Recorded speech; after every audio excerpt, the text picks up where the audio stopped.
100% అక్షరాస్యత సాధించడం లక్ష్యంగా తెలంగాణ ప్రభుత్వం తన చర్యలను వేగవంతం చేసింది. ఇందుకోసం రాష్ట్రంలోనే మొట్టమొదటిసారిగా కామారెడ్డి జిల్లాలో అమ్మకు అక్షరాభ్యాసం పేరుతో వినూత్న కార్యక్రమాన్ని గాంధారి మండలం పోతంగల్లో కుట్టు గ్రామంలో ప్రారంభించారు. వయోజన విద్యా విభాగానికి సంబంధించిన అమ్మకు అక్షరాభ్యాసం కార్యక్రమాలను సైతం ఘనంగా నిర్వహిస్తున్నారు.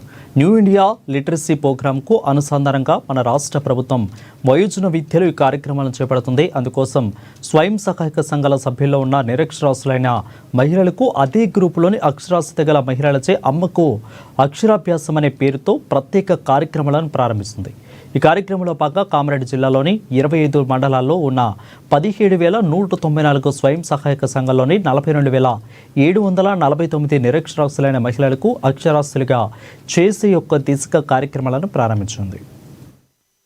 ఎడ్యుకేషన్ రిప్రజెంటేటివ్స్కి, ఎంఈఓకి, పంతులు గారికి, మా డిపిఎం గారికి, అడిషనల్ డిఆర్డీ వారికి, హాజరైన మా మహిళా సోదరి అందరికీ, వాలంటీర్స్ అందరికీ నమస్కారాలు తెలియజేస్తూ చాలా హ్యాపీ అనిపిస్తుంది. మీ ఉత్సాహం చూస్తుంటే మాకు మళ్ళీ మేము కూడా అక్షరాభ్యాసం